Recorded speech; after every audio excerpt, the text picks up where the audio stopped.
नमस्कार दोस्तों, स्वागत है आपका हमारे चैनल में।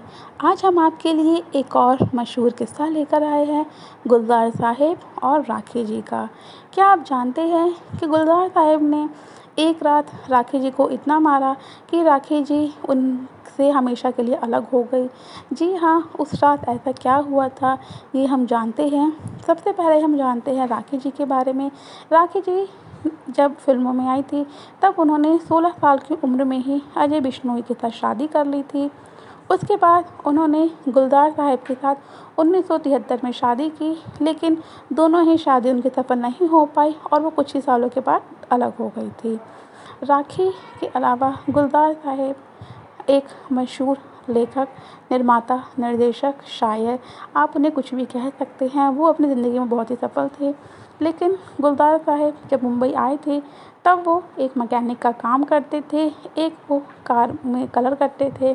तब उन्हें उनके दोस्त ने एक बार किसी डायरेक्टर से मिलवाया और वो थे बिमल रॉय। बिमल रॉय को भी एक अच्छे लेखक की ज़रूरत थी।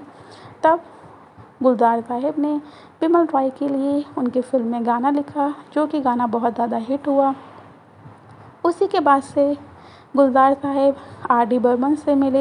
इसके अलावा वो और भी डायरेक्टर से मिले, जिन्होंने गुलज़ार साहिब को अपनी फ़िल्मों में लिया और उनकी सारी फ़िल्में के जो भी गाने लिखते, जो भी वो गीत लिखते थे, वो सारे ही उनके लेखक पसंद किए जाने लगे। तब एक बार गुलज़ार साहिब राखी से जब मिले, तब उन्होंने राखी से शादी की इच्छा ज़ाहिर की और गुलज़ार साहिब ने राखी से शादी करने से पहले एक शर्त रखी। उन्होंने कहा कि तुम्हें फ़िल्मों में काम नहीं करना होगा मुझसे शादी करने के बाद। राखी भी मान गई और उन्होंने कहा कि मैं फ़िल्मों में काम नहीं करूँगी। जब उनकी शादी हुई, उसमें सारे ही मशहूर डायरेक्टर, अभिनेता, जितने भी बॉलीवुड स्टार थे, हर कोई उनकी शादी में शामिल हुआ और ये शादी एक यादगार शादी बन गई थी। कुछ ही टाइम के बाद जब राखी को फ़िल्मों के ऑफ़र आने लगे, तब उन्होंने ये बात गुलज़ार साहब को बताई। गुलज़ार साहब ने उन्हें साफ मना कर दिया कि वो किसी भी फ़िल्म में काम नहीं करेंगी। राखी जी ने कहा कि आप मुझे अपनी ही फ़िल्म में ले लीजिए। तब गुलज़ार साहब ने कहा कि तुम किसी भी फ़िल्म में काम नहीं करोगी, चाहे वो मेरी हो या किसी और की। तब राखी जी मान गई और उन्होंने सारे फ़िल्म के ऑफ़र ठुकरा दिए जो उन्हें मिल भी रहे थे। एक बार गुलज़ार साहब अपनी पत्नी राखी के साथ कश्मीर गए थे। वहाँ पे वो आंधी फ़िल्म की शूटिंग कर रहे थे। उसमें थे संजीव कुमार और सुचित्रा। जब संजीव कुमार एक रात ड्रिंक कर रहे थे, तो वो ज़्यादा नशे की हालत में हो गए थे। उन्होंने सुचित्रा का हाथ पकड़ा और उन्हें ज़बरदस्ती करने लगे। तब वहाँ पे गुलज़ार साहब आए और गुलज़ार साहब ने दोनों को अलग किया और वो सुचित्रा को उनके होटल के रूम में छोड़ के आ गए। तब ये बात राखी ने देख ली। राखी ये बात सहन नहीं कर पाए। उन्हें लगा कि गुलज़ार साहब सुचित्रा के रूम के बाहर क्या कर रहे हैं।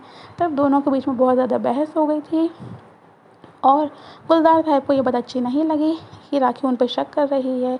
तब बात इतनी ज़्यादा बढ़ गई थी कि गुलज़ार साहब ने उन्हें बहुत ज़्यादा पीटा था और ये बात राखी बर्दाश्त नहीं कर पाई और राखी उनसे अलग हो गई। राखी गुलज़ार से अलग होने के बाद उन्होंने कई फ़िल्मों में काम किया और उनके बाद उन्होंने कभी कभी फ़िल्म की, जो कि उनकी काफ़ी हिट साबित हुई। राखी अपनी बेटी के साथ अलग रहने लग गई थी। राखी आज भी एक अलग फार्म हाउस में रहती है, जहाँ पे कि वो पेड़ पौधों और जानवरों को देखती है। लेकिन गुलज़ार साहब और राखी आज भी अलग होके भी एक साथ है। एक बार राखी ने इंटरव्यू में कहा था कि हमें बेस्ट कपल अलग होने का अवार्ड मिलना चाहिए कि हमने आज तक तलाक नहीं लिया और हम आज भी साथ हैं। आज भी गुलज़ार साहब के घर पे कोई भी दोस्त आते हैं तो वो अपनी पत्नी राखी को ही फ़ोन करते हैं और उनसे खाना मंगवाते हैं। राखी भी हमेशा हर त्योहारों पे गुलज़ार साहब के साथ वो त्यौहार मनाती है। आज भी गुलज़ार साहब सदाबहार है और राखी आज भी उनके दिलों में अभी भी है। तो ये थी हमारी आज की स्टोरी। इस पे आपकी क्या राय है, आप हमें कमेंट करके ज़रूर बताइए। मिलते हैं नेक्स्ट वीडियो में। तब तक के लिए बाय बाय।